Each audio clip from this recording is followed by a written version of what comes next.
Good morning, children. Hope you're all doing good. Today we are going to discuss how our nose is able to take the smell and how we are able to identify the smell. Not only that, how our tongue is able to know the taste and how are we identifying the different taste. Last class we already saw which are the different tastes and all. Now let us see how this nose and tongue is helping to take the smell and the taste respectively. Okay, so in our nose there are some receptors. That receptor is called the olfactory receptor. Okay, olfactory receptor. This olfactory receptor will take the smell and it will be sent to our brain. Okay, it is the central nervous system. So, the olfactory receptors in the nose will take the smell and send it to our brain.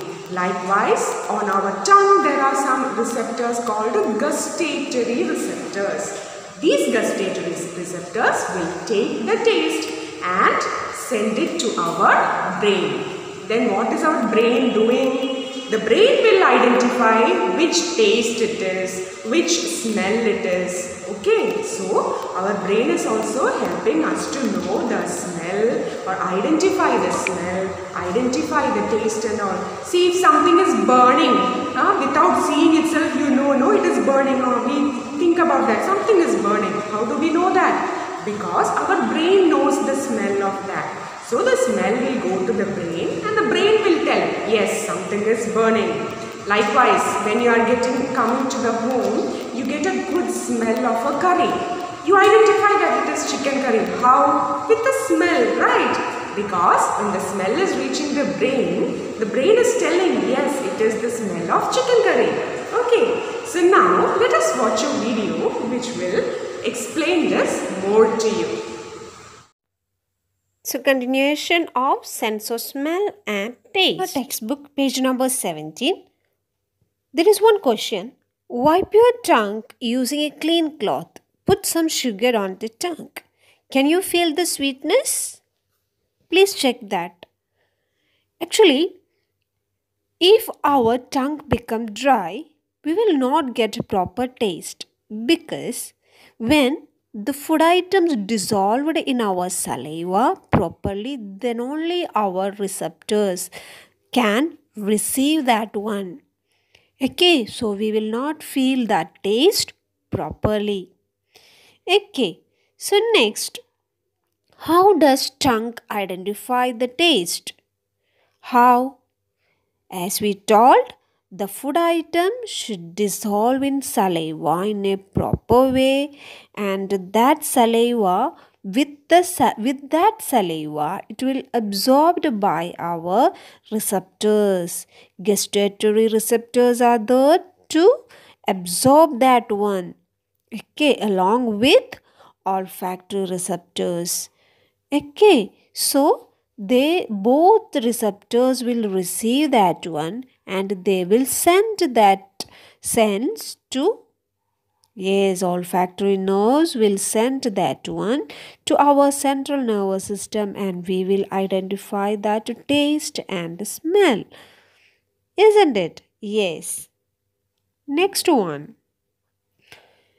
When do you sense or smell helpful to you? In some cases,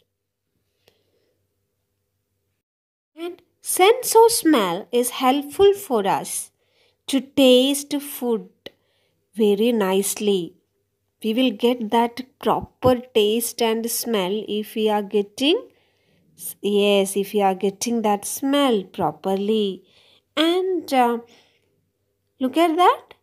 And also, by the help of smell, we can identify if that food is good or not. If there is any foul smell, we can identify it is, yes, it is not good one. It is rotten food, yes.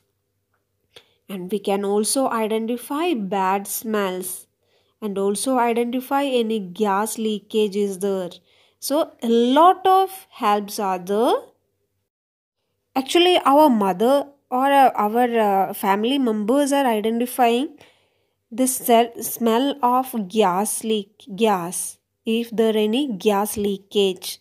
So is it helpful for us? Yes. It will avoid. Yes, of course, it will avoid that dangerous conditions. Okay.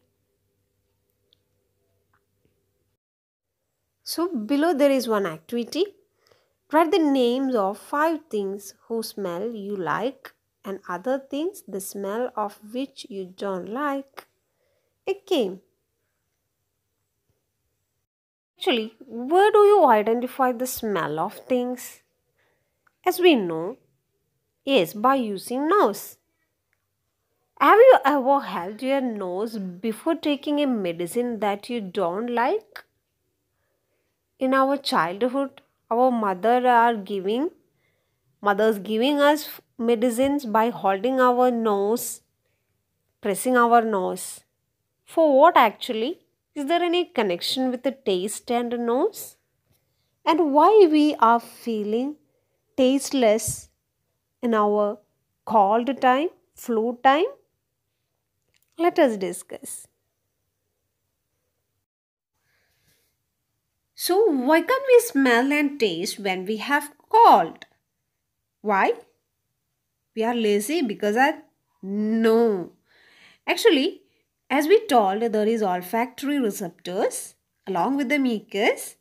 They will receive, yes, they will receive the smell and give it to that sense to our central nervous system. Then we can feel in normal cases. If we have cold, there will be excess mucus. It will block the receptors and we will not get, yes, we will not get smell. Why can't we even taste?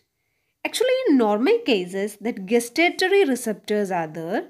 They are giving the taste, and along with our olfactory receptors, together they will combine and give us correct smell and taste. But in cold time, what will happen if we have cold? That gust olfactory will not work properly with our gustatory, so we will not get proper taste in while cold. Okay, yes. So, have you ever noticed snakes continuously flickering their tongue? What will be the reason? Actually, a snake may appear threatening when it flicks its tongue out, but it's simply trying to get a better sense of its surroundings by tasting the air. Tasting the air means, actually, we know that to compensate of their poor eyesight and limited hearing. We discussed about the hearing of the snakes, isn't it? Yes. Most snakes have an excellent sense of smell.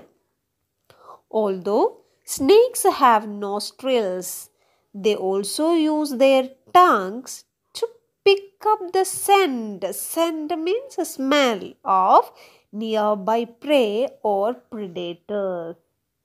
When a snake flicks its tongue, it collects odors. Odors mean smell that are present in minuscule moisture, that means in atmospheric moisture particles floating through the air.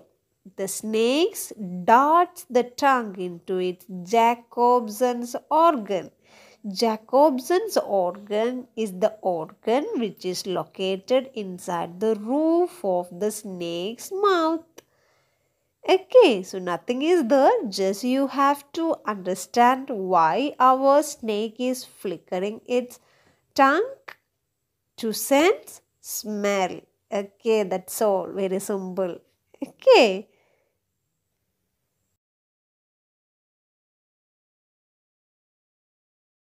So children, hope you understood this well. So read the textbook well. Until we see in the next class.